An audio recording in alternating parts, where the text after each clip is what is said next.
I've decided to make a video on the return of the 3 recent hostages, why this impacts Canada, what my thoughts are. And I hope you'll bear with me because typically if I take the time to make a video, I put quite a bit of time and effort into notes so that I can deliver a polished product, but I am working on quite a few projects right now, and that simply is impossible. I thought it was more important that I add my voice to the commentaries that I'm seeing on what is happening, because there is a lack of leadership and a lack of a strong moral stance that I wish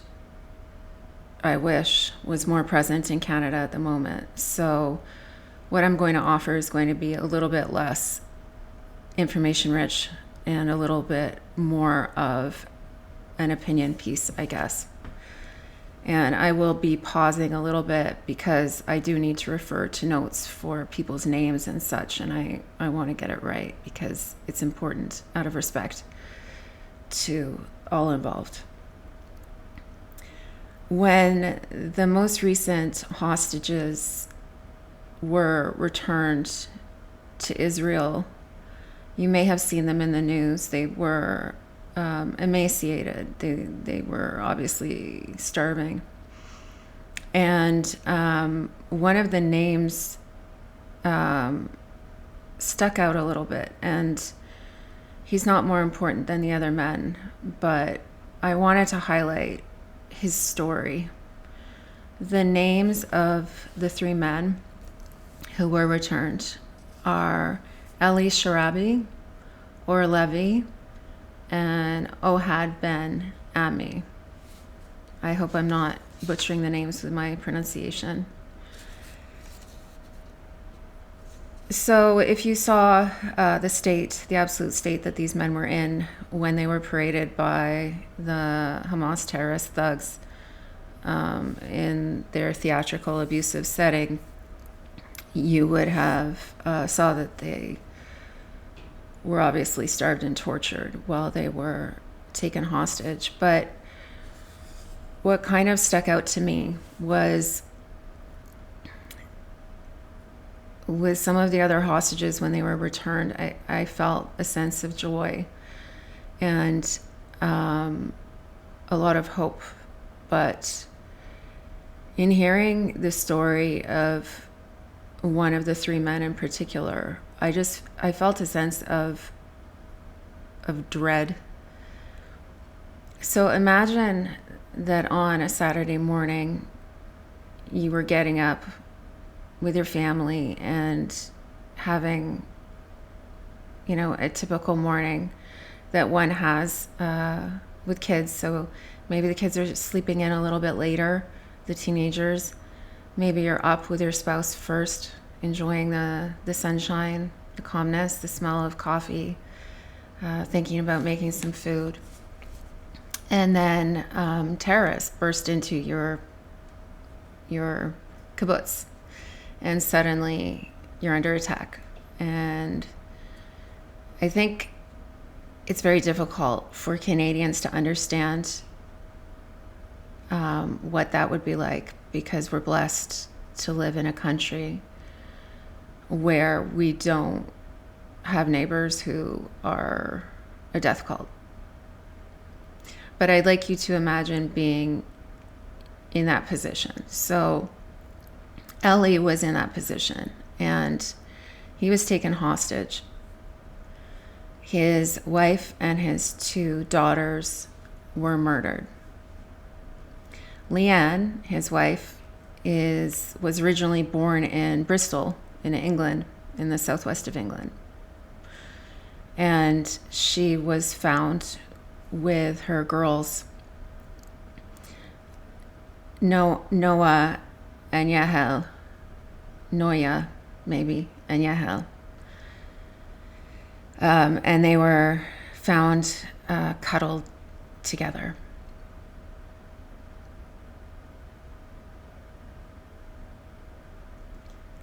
So the British press initially reported on that and described the murders. However, when Eli returned home after being held hostage for 490 or 91, I'm not sure, days, the same British press reported that his family commented that he looked thin, a man who was visibly starving. Any person with eyeballs and the ability to reason would be able to discern that he was starving. So this is how the press has turned on the victims. And it isn't just the press. I'm seeing it across the board. I'm seeing people who I previously thought were rational and reasonable and moral people suddenly talking about open air prisons and parroting Hamas talking points as though they're factual. So I'd like to get into that a little bit. I'd like to get into this whole open air prison narrative. There's a reason that there are checkpoints, and there is a reason that the checkpoints are not just between Israel and Gaza, but between Gaza and Egypt. And it's because Gaza could have been a Mediterranean seaport, bustling and wealthy, but the people chose to elect Hamas, and it was explicit in the charter when they voted Hamas in that it was a death cult hell-bent on destroying Israel. That's unequivocal. You can read the charter. I've read it myself several times. It's black and white. It isn't negotiable. So that was the choice that was made. Maybe it, was their best choice at the time. In any event, that was the choice that they made, and the death cult assumed control. It's important for people to understand that they have overwhelming support. It is difficult for people who are not psychopaths to understand the level of indoctrination and the level of commitment that some of the people there have to the death cult. The indoctrination begins when the children are tiny and continues. And it's nothing like most Canadians have experienced unless they're from a similar background, perhaps. And even then, the level of extremism is an anomaly within the broader Middle East, at least in terms of the sheer numbers. So that's something that people need to understand. The open air prison is an open air prison because it is impossible to have neighbors who want to invade and slaughter you without having a very good security apparatus to secure your own people. For people who don't understand that and can't understand that and think that it's because Israelis are mean or nasty people, then you need to ask yourself why the Egyptians also have the same level of security, why they feel threatened as well. Perhaps it's not just an Israel thing. Perhaps it's more to do with the death cultists.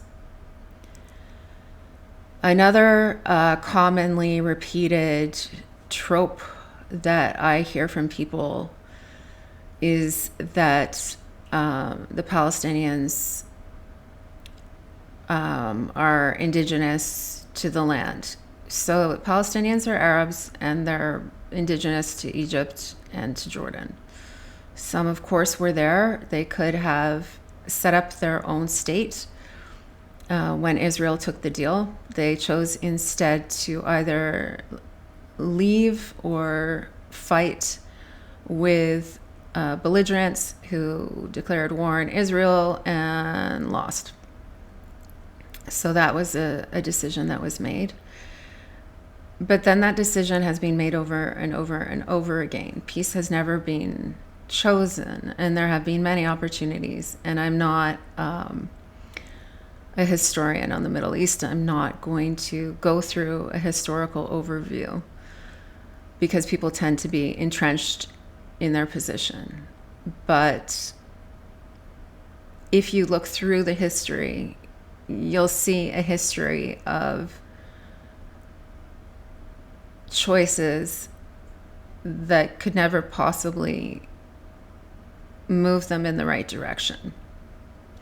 And I believe that at a certain point, people need to take responsibility for their choices, and they need to suffer the consequences of their choices.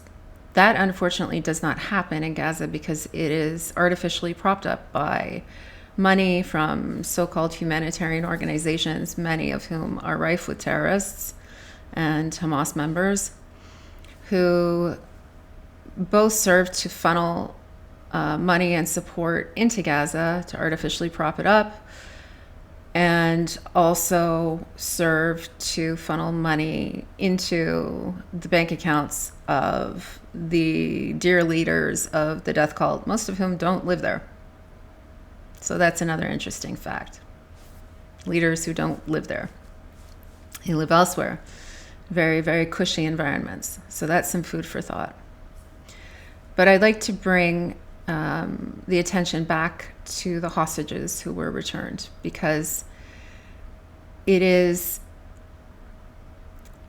a level of moral degeneracy that I didn't think that I would see from fellow Canadians, to compare criminals who have murdered people with innocent civilians who were having a quiet morning and then were attacked, abducted, tortured, taken hostage, and then tortured more. Women were gang raped, sometimes to the point where they were bloodied. Girls were gang raped. And unspeakable things were done to toddlers and babies, well beyond any kind of acceptable offensive in war. This is something different. This is something deeply evil. So the 3 men who came back were taken hostage, and they were put into tunnels, and they were chained and hung upside down, starved, obviously, gagged to the point of suffocation, mentally tortured in terms of being told this one would get out, this one would stay. At one point, some of the hostages thought that one of them had died, and he was just so enfeebled from the torture and abuse that he collapsed. The tunnel was narrow and dark, obviously, as a tunnel would be, and it was so small that they couldn't stand, could barely walk around. So I'd like you to imagine being in a tunnel, held captive for 491 days, not knowing what had happened to your spouse and your teenage girls. That was the reality for Eli.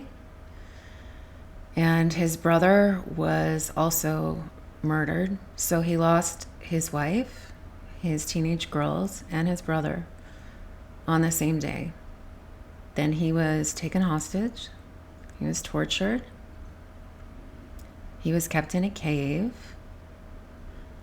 And then he was paraded by these evil men onto a stage and compelled to recite ridiculous comments At what point did he know that his family was slaughtered? I don't know. But that anybody could turn around and then start to draw a moral equivalency between the terrorists and between the functioning army of a functioning nation state is beyond my comprehension. It is a level, it's beyond ignorance, and it's going into being a level of moral depravity and a lack of hierarchy of human understanding. And it worries me. So why does this matter to Canada? I mainly comment on Canadian politics. That's the overwhelming majority of what I comment on. It's my area of expertise. I'm Canadian, I live in Canada, so it occupies a lot of my focus. But why should this matter to Canadians? I get a lot of pushback from liberty-minded people who just say it's one Stone Age religion fighting with another Stone Age religion, and they've been fighting for X amount of time. And firstly, that's ridiculous. There is no comparison between the two faiths. Secondly, I ask people, where did all the Christians go in the Middle East and in North Africa? What happened to them? I think it's a question that people should be asking over and over and over again. I think that people should be questioned about whether or not they understand what actually happened during the Crusades.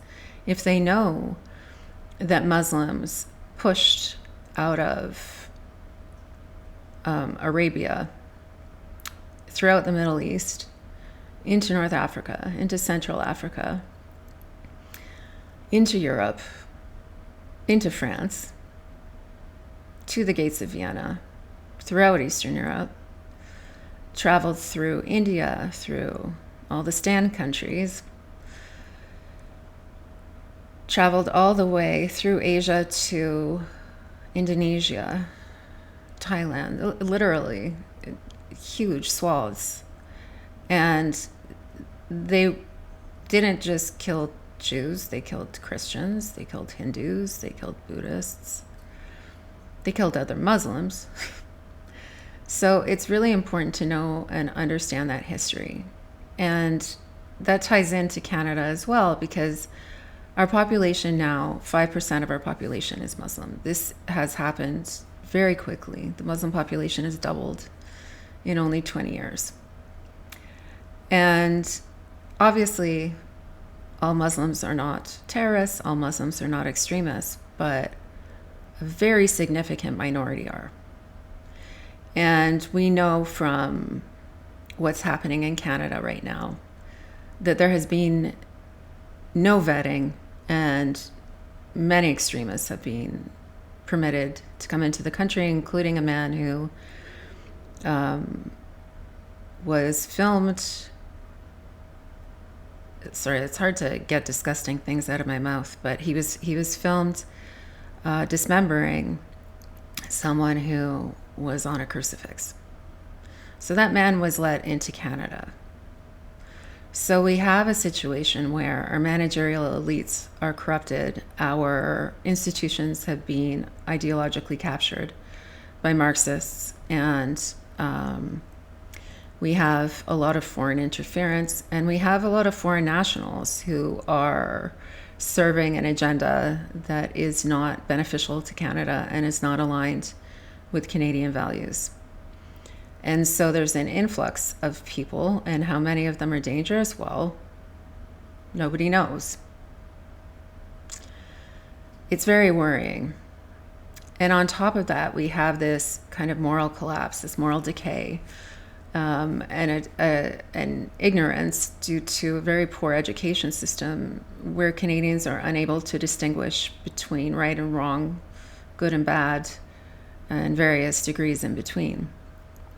So it sets us up to be extremely vulnerable to bad actors coming into our country, whereas 75 years ago, it wasn't the same situation because people were really moored in their values and in their understanding of the type of place they wanted the country to be.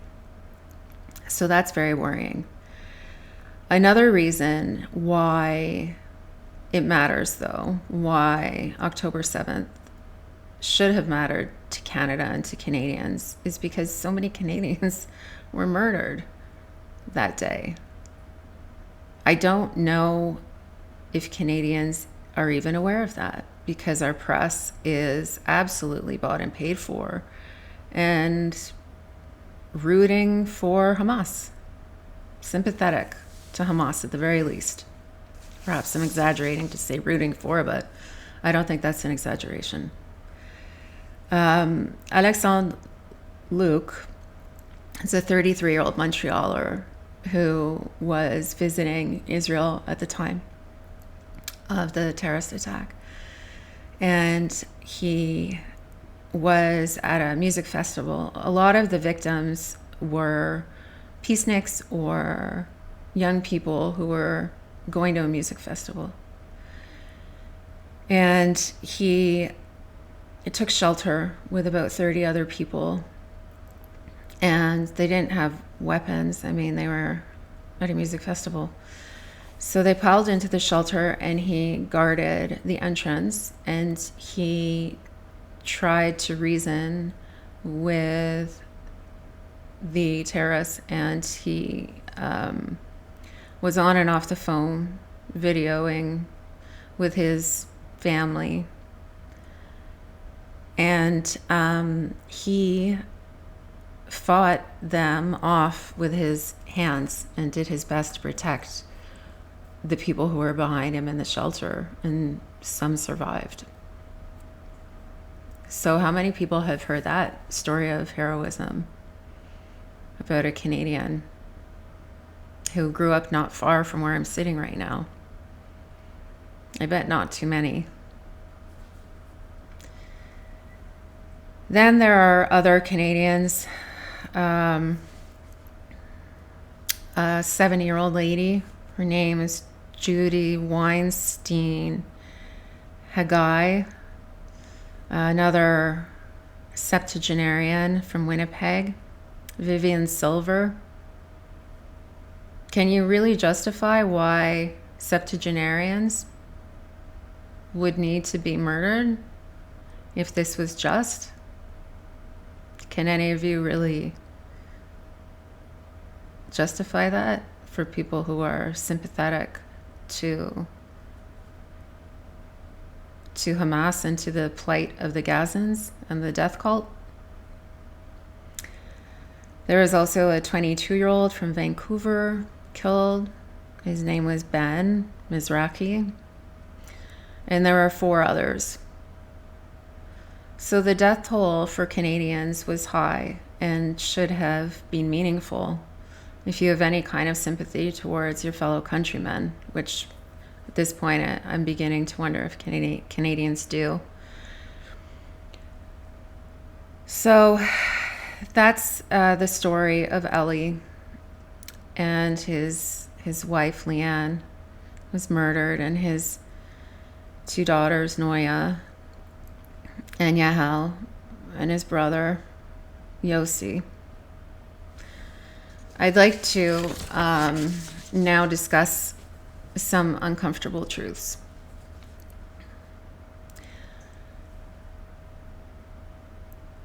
I think that it's very difficult for people who are moral to understand evil. I don't understand it on a level of being able to relate to it. I simply accept it because I know that evil exists. I know that every person is a mixture of good and evil, and that our goal is for our actions to align with good as often as possible, that we're all sinners, we all fall short. I also know that there are levels of depravity that are unacceptable and that are inhumane and barbaric, and that we need to reject completely without any kind of moral equivocation, without any kind of hesitation. And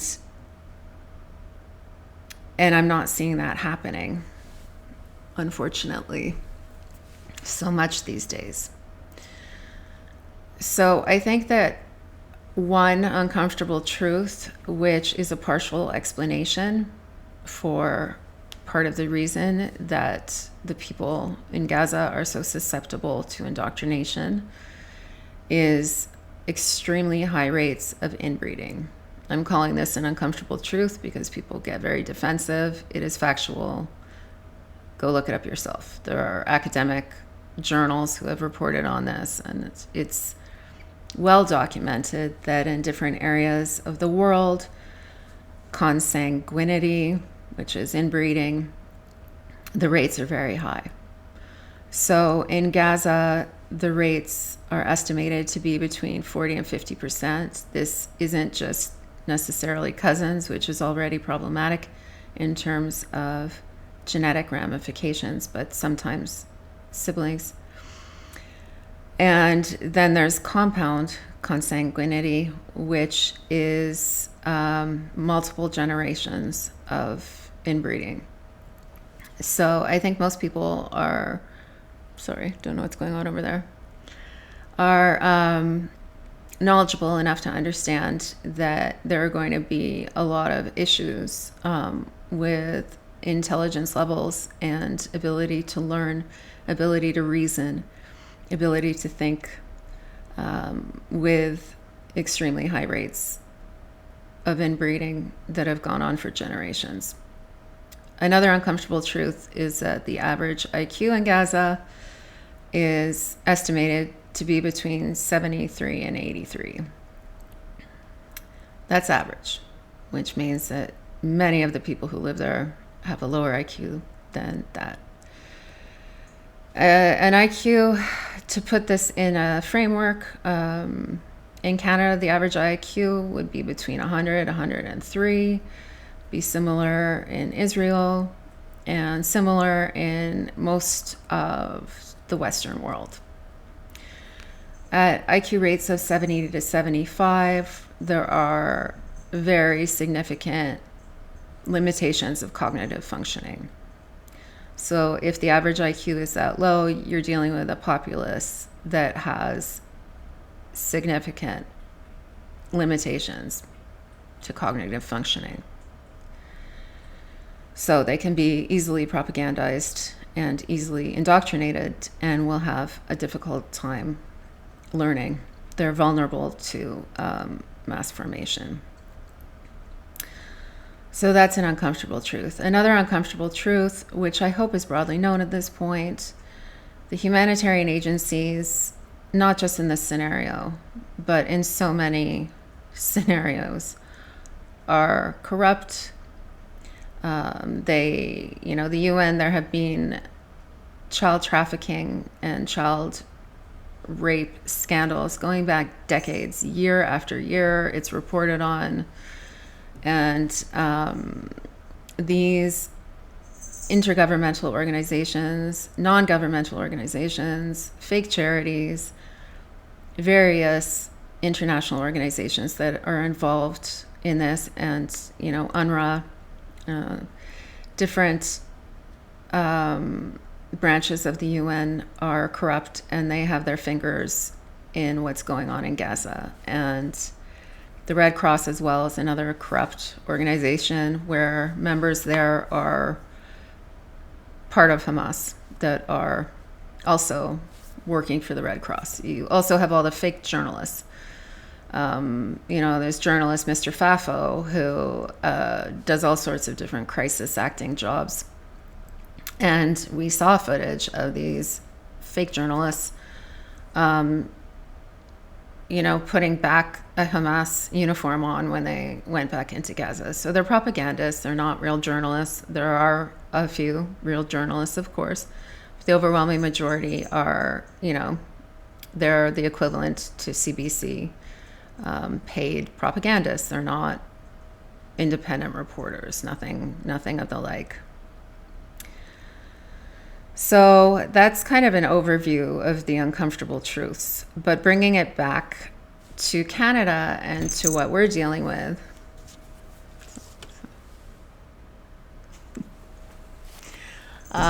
sorry for the interruption. We have a population now, as I mentioned before, that's 5% Muslim, and it's very unevenly distributed across the country. So I get a lot of pushback from people who live in areas where they literally have no interaction with Muslims. And that's a very different experience than my personal experience, where I've traveled a decent amount and where I live in a city where the Muslim population is over 12%. 12% was in 2021. I can't imagine what it's at now with mass immigration and the number of people that have been coming in each year.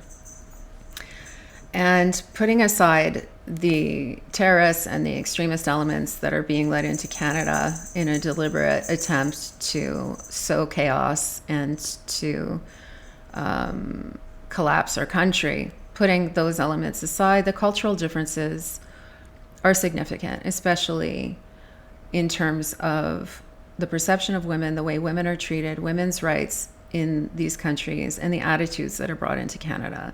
And I am not going to accept it. I am not going to accept being treated as a second-class citizen by foreigners who shouldn't be here. I have Muslim friends. They have similar attitudes to me and are probably significantly more critical than I am. That is not the average Muslim that is being brought into Canada, unfortunately. So I feel compelled to harp on this issue because Canadians have been indoctrinated into multiculturalism. This went back to Pierre Elliott Trudeau, communist prime minister, who also began to institute mass immigration from countries which don't share a lot of overlapping values with Canadians. And it has wreaked havoc. And people will say that it was working for a long time. Well, I think that perhaps they lived in very cloistered communities where they had very limited interactions with people from other places, because I can rattle off stories all the way back to the 80s where it was obvious that there were holes and that there were issues, not just with this failed philosophy of multiculturalism, but also systemic failures, like bringing in people who did the Air India bombing. That was in 1985. Had Gamil Garbi go on a murderous rampage in the École Polytechnique. That was in 1989. So if you actually stop and go through the history, you'll see that there were cracks in the system and a total inability to deal with some of the negative consequences of mass immigration and multiculturalism that has been, it goes back 40, 50 years, these issues. So yeah, and then the other point I wanted to emphasize is that I'm very bothered that there is a moral equivalency being drawn between Canadian Jews and Canadian Muslims. Jews have been in Canada dating back to the 1700s. Most of the Jews who came to Canada arrived 100 to 150 years ago. There have been little to no problems with Jews in the history of Canada. And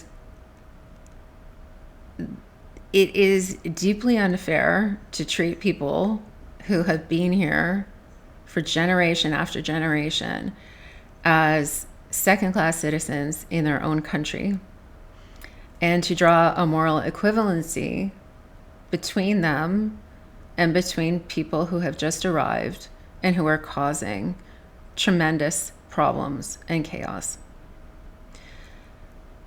I don't agree with it, and I'm quite outspoken on the issue. And I wish more Canadians would stick up for fellow Canadians, which are Jews. I'm I have Muslim friends who are doing this, and I appreciate that. And they stick their necks out in their own communities, and it's dangerous. So I do appreciate that, and I think that outliers should be really emphasized as doing the right thing, but it also needs to be said that they are outliers and that those are not general attitudes. And that's what is very scary. So I think that has covered a lot of what I wanted to cover. I'm just going to pause and then draw your attention specifically to some of the personal comments and threats that I received, so that people can understand that it isn't just, Chicken Little, the sky is falling. This is something that is coming down the pipeline. Even if you're rural, there are projects to send new arrivals to rural communities, and this is going to keep expanding unless we have mass deportations. So I'm just give me a moment. I'll refer to my phone for this. Okay, so I receive a lot of DMs. My DMs are open to people because I am sent all sorts of useful information. In this case, it was Bilal Ghanem with a Gazan pro-Palestinian flag in his bio, and he wrote, "Hey." So I replied, "Deport." I realized that I shouldn't be antagonizing psychopaths, but I was in the mood that night. And he replied to, "Ukraine bitch, I know that you're a fucking Jew." And I replied, "Deport." And he said, "Look, his nose is a Jewish nose, lol." And I replied, "Durka Durka, Mohammed Jihad." So this went back and forth. And then I just started ignoring him. And I was looking at other messages. And while I was looking at the other messages, he began to send me like a series of messages, and I could see photos. So I didn't click on it because I don't want to pollute my mind with disturbing images. But I did click on him to report him. And when you do that, all of the messages that somebody sent you come up, and you can select the ones. So I did see like very disturbing photographs from this psychopath. And so these are the messages that I saw that I had ignored when I went to report him. As long as there are noses everywhere, noses meaning, because he was saying I had a big nose. As long as there are noses everywhere, I'm happy. Go back to Succa, Ukraine and Poland. Go back to your love land, Germany. Ha ha ha ha ha. You couldn't defeat 2,000 fighters in Gaza, Habibi. You want to defeat us, Sharmuda Barash. That means whore. Allahu Akbar, boom, then noses everywhere. Laugh, cry, laugh, cry. Hamas noses. Lol, what a big nose guy. Kabibio, we fucked your mother in October 7th. Next time we will fuck your sisters and family. Sinwar, Hamas, we love the rubble. Enjoy it. Way better than your destroyed tanks and fucked up soldiers. Shekel, he was calling me Shekel. Then he wrote, Shekel, we made different, like, oh, we're made different. We don't give up, and we like to fuck big noses. Then he sent a picture of a hostage, and he said, these are the victories. Look at the bitch with the blood. 10 Allahu Akbars fucked her. So there's an image of a woman with blood, maybe a girl. And then he wrote, and at the end, she was happy. So these are the messages that I receive. And I receive veiled rape threats regularly. I receive overt threats.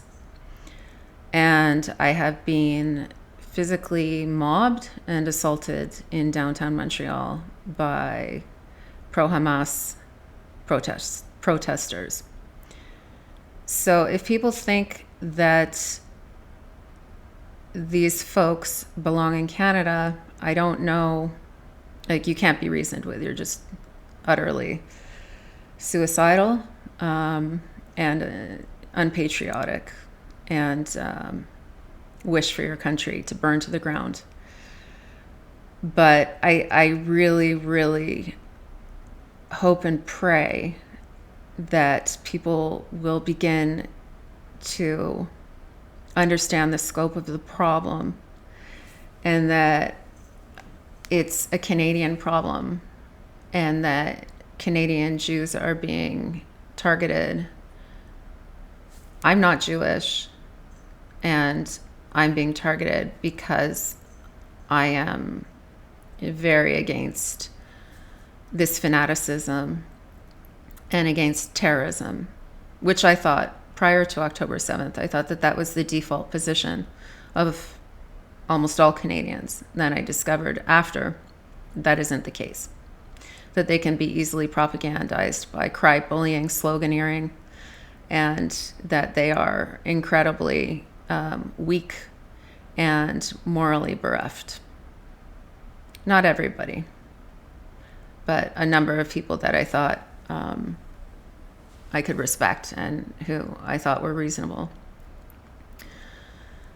So in any event, I will end this by saying that I don't know how one recovers from even being taken hostage for a day, let alone 491 days, let alone with the torture, let alone losing one's entire family and babies and a sibling. I don't know, but I pray that the hostages that have been returned are faithful, and that they will be well surrounded, and that they will gain more support from good people around the world. So that's my prayer. God bless you.